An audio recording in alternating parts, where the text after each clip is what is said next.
मेरे प्यारे साथियों, हमारे इस चैनल पर आप लोग को हार्दिक स्वागत है। आज हमने 2024 में जो भी 12th का एग्ज़ाम देने वाले हैं 8 सब्जेक्ट का, उनके लिए मैंने हिस्ट्री का ऑब्जेक्टिव क्वेश्चन लेकर आया हूं जो बहुत महत्वपूर्ण होने वाले हैं। तो हमारे चैनल पर आप लोग पहली बार हैं तो इसे लाइक सब्सक्राइब करें।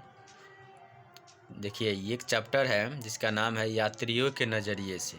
ठीक है, तो इस चैप्टर का जो भी ऑब्जेक्टिव है जो महत्वपूर्ण है वो मैं बताने वाला हूँ, ध्यान से देखिएगा। पहला क्वेश्चन है, तहकीक ए हिंद किसकी यात्रा वृत्तांत है? तो इसका आंसर हो जाएगा अलबरूनी का। दिल्ली से दौलताबाद किस शासक ने राजधानी परिवर्तित की? तो इसका हो जाएगा मोहम्मद बिन तुगलक ने। अलबरूनी किसके साथ भारत आया था? तो महमूद गजनवी के साथ आया था। इब्न तूता किस देश का निवासी था? तो मोरस्को का था। इब्न तूता ने अपनी यात्रा का विवरण किस भाषा में लिखा था? तो अरबी भाषा में लिखा था। गुप्त काल में कौन चीनी यात्री भारत आया था? तब फहान आया था। दिल्ली से दौलताबाद किस शासक ने अपनी राजधानी परिवर्तित की थी? तो मोहम्मद तुगलक ने। वास्को डी गामा कब भारत पहुंचा था? 17 मई 1498 ईस्वी को। ठीक है, ये भी पूछेगा किस स्थान पर आया था? तक कालीकट स्थान पर, ध्यान रखिएगा। उसके बाद क्वेश्चन है, अलबरूनी भारत में जिस शताब्दी में आया था वह थी कौन शताब्दी थी? 11वीं शताब्दी थी। उसके बाद का क्वेश्चन है, तहकीक ए हिंद में किसका यात्रा वृत्तांत लिखा गया है? ये हो जाएगा अलबरूनी का। मेगास्थनीज कौन था? मेगास्थनीज कौन था? तो राजदूत था। किताब उल रेहला में किसका यात्रा वृत्तांत मिलता है? तो इब्न तूता का मिलता है।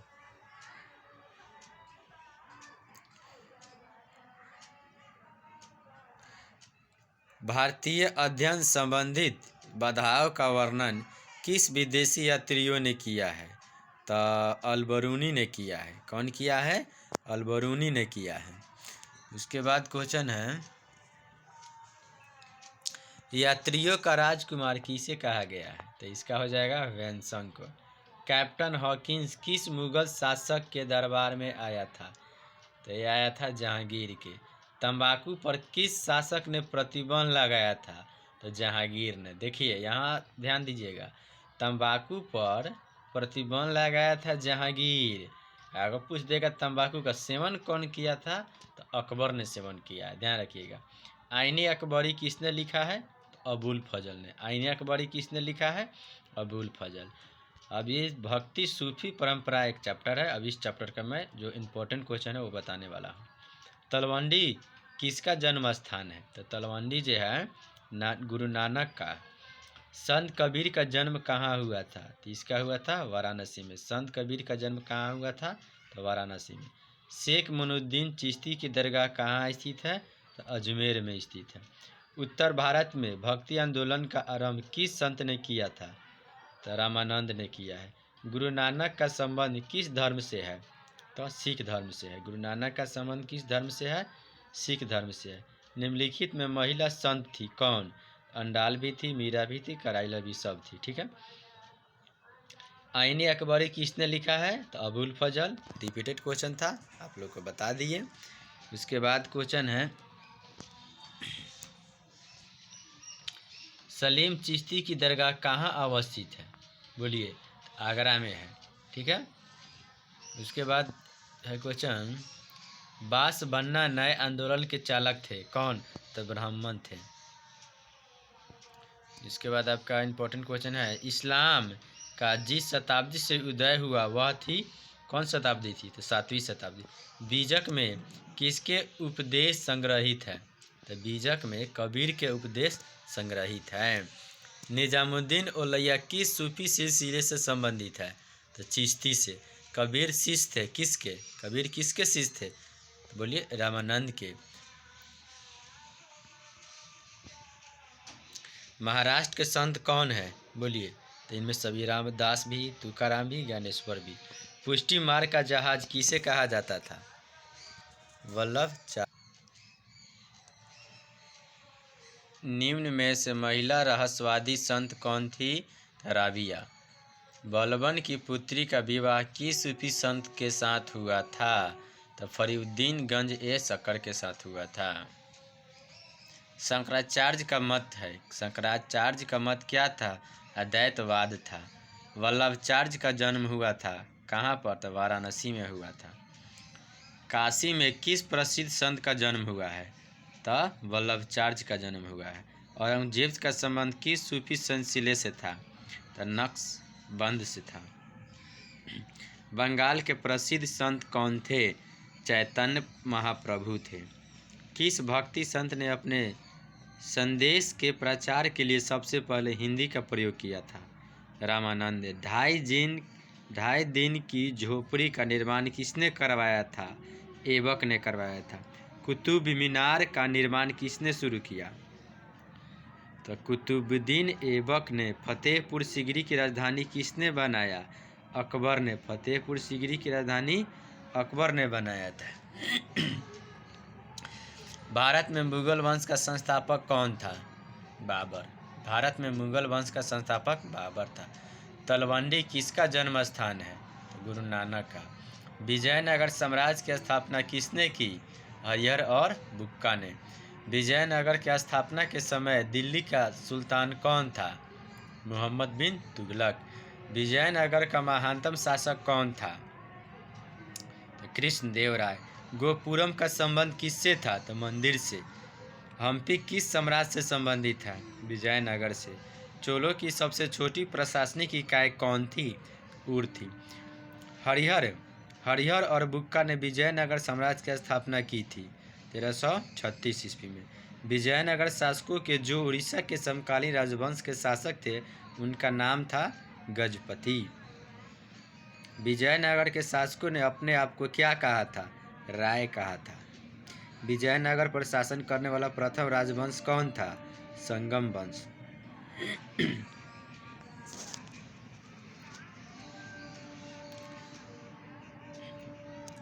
प्रसिद्ध विरूपाक्ष मंदिर कहाँ स्थित है? हम्पी में। अयंगर व्यवस्था संबंधित थी किससे? विजयनगर साम्राज्य से। रूस में भारत विद्या का जनक किसे कहा जाता था? G.S. लिविदेव को।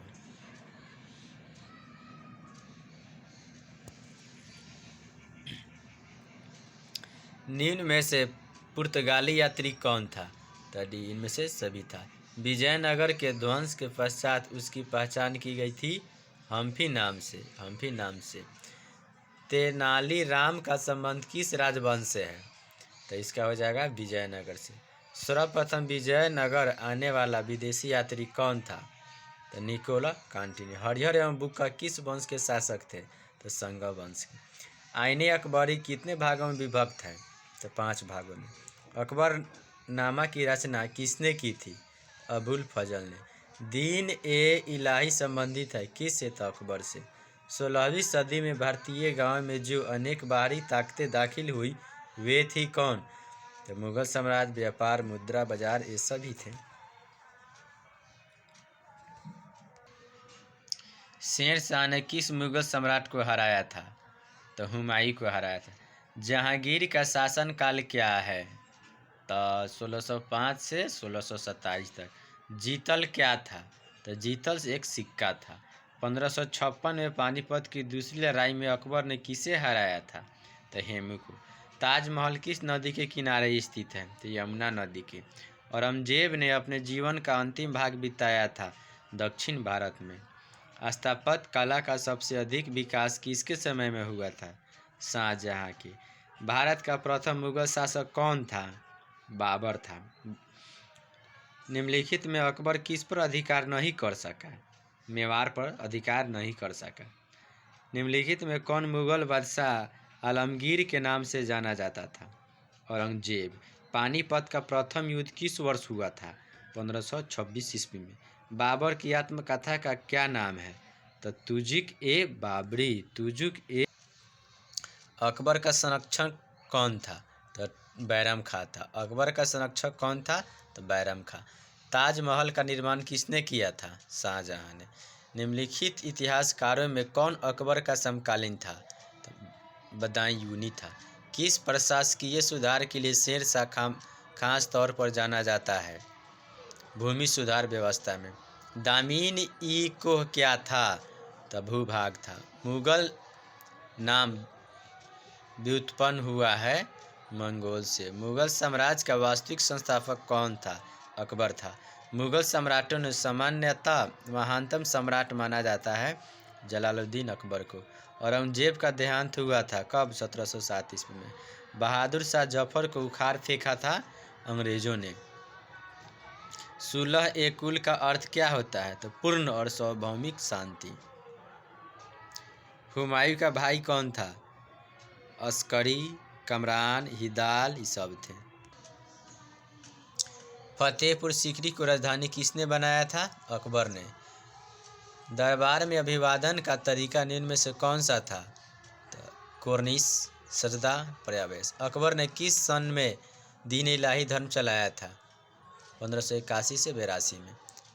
दिल्ली में चांदनी चौक का निर्माण किसने कराया था? जहां आरा ने। गुलबदन बेगम कौन थी? लेखिका थी। तुजक ए बाबरी किसने लिखा है? बाबर ने। अकबर का वजीर था कौन? बैराम खां। भारत में सुलह ए कुल की नीति का प्रतिपादन किसने किया था? अकबर ने। दीवान ए अशरफ का अर्थ क्या होता है? राजस्व विभाग का अध्यक्ष। भारत का अंतिम मुगल शासक कौन था? बहादुर शाह जफर। अस्थाई बंदोबस्त जुड़ा था किससे? कर्नवाली से जुड़ा था। संथाल विद्रोह का नेतृत्व किया था सिद्ध एवं कान्हू ने। सिद्धू कान्हू ने किस विद्रोह का नेतृत्व किया था? संथाल विद्रोह का। भारत में अस्थाई बंदोबस्त कहाँ लागू किया गया था? तो बंगाल में। संथाल विद्रोह का नेता कौन था? सिद्धू था। संथाल विद्रोह कब हुआ था? 1855 ईस्वी में। ईस्ट इंडिया कंपनी की स्थापना कब हुई थी? 1600 ईस्वी में। कॉर्नवालिस कोड बना कब? 1793 ईस्वी में। हमारे वीडियो अगर आप लोग को अच्छा लगा तो इसे लाइक और सब्सक्राइब करें और शेयर करें ताकि मैं ये वीडियो बनाता रहूं और आप लोग के पास सबसे पहले पहुंचते रहे। ये वीडियो देखने के लिए आप लोग को बहुत बहुत धन्यवाद।